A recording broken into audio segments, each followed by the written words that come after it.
Muy buenos días. Gracias por estar con nosotros. Welcome to this first edition of Talk Talk, a bi-monthly space where we will take a one-on-one approach to key questions in our bilateral relationship.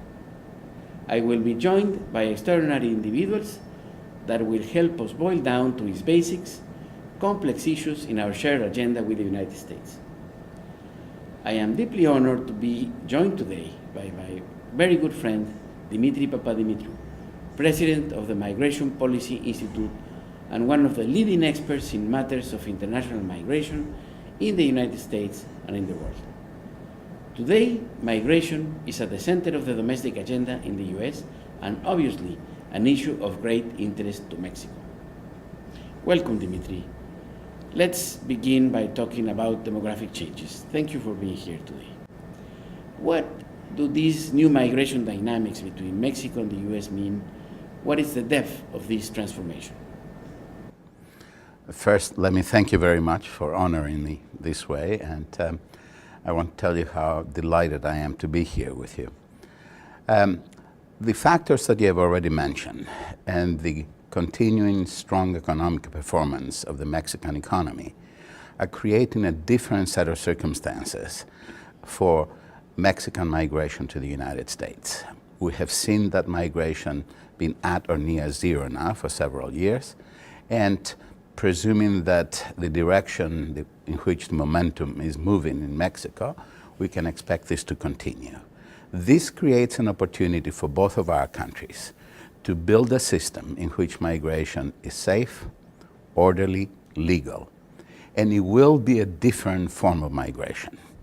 Fewer people who use migration as a rite of passage, and more people who use migration as an opportunity to hone their skills further, to create more opportunities for themselves and their families, and as a result, create a different migration relationship between our two countries. Maybe we can be forgiven by history, but not by geography. So geography, for both of us, is a dictatorship, because we are going to be together for good. But this region is often characterized as a source of security threats and vulnerabilities. And yet, people seem to ignore the immense opportunities of the US-Mexico border.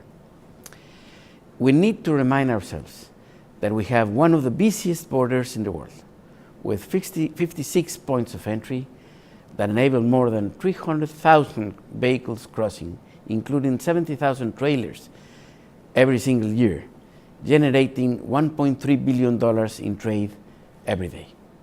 For example, in 2012, 82% of the total bilateral trade, which amounted for $404 billion, was carried across the border via surface transportation.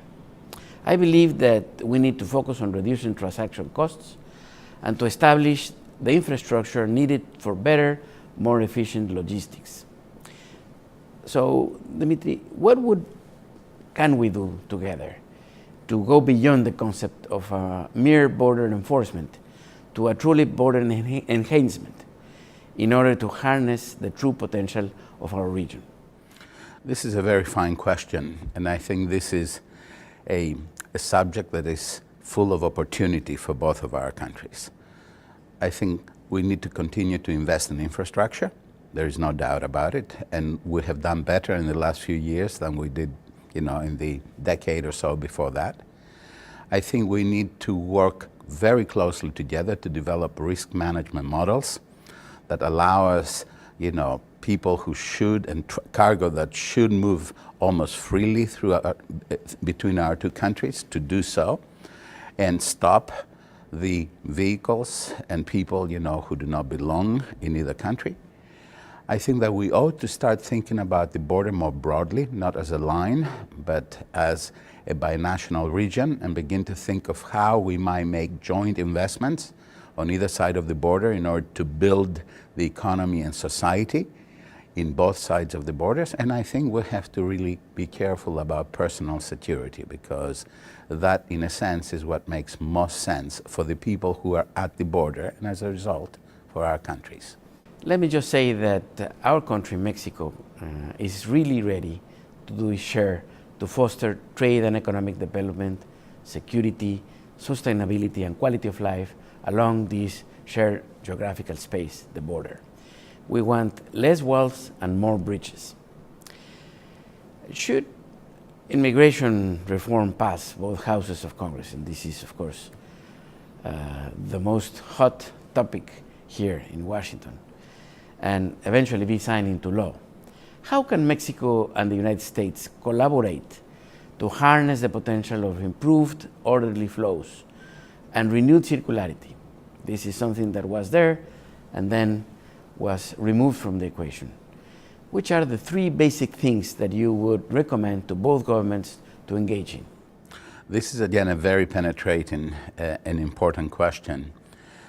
It seems to me that assuming that the legislation that is moving forward is going to look like roughly what it is that we have seen so far at the end of the day, we need to do, as you say, three things. First of all, Mexico and the United States will have to work cooperatively in order to make sure that the largest possible number of Mexican citizens who are in the United States in an unauthorized status to gain, first of all, legal status and eventually permanent status for those people who want them and who want it. And this is very important. In the looking forward, it is going to be essential that, again, Mexico and the United States work together in order for Mexico and Mexican citizens to take advantage of opportunities to work for periods of time in a very free way in the United States, because there will be many programs that the legislation envisions that will allow for such work, and the numbers can be very significant. So Mexico needs to work closely with the United States in the regulation, drafting stage, and prepare its people to take advantage of this opportunity should they wish to do so. I think the third thing is very important too, that we have to be careful that whatever happens in the immigration movement, Mexico also creates incentives for their people to remain and go back to Mexico in order to avail themselves of opportunities. The objective of anything like that is to create a migration relationship that's routine. It is not a problem. It's people moving to take advantage of opportunities and then move back. That would be the ultimate objective of a well-administered immigration policy on the part of the United States. Muchas gracias. Thank you, all of you, for watching. I look forward to continuing our conversation on these topics. And thanks to all of you for joining us in this first edition of Talk Talk. And remember, Zoom in Mexico. Gracias.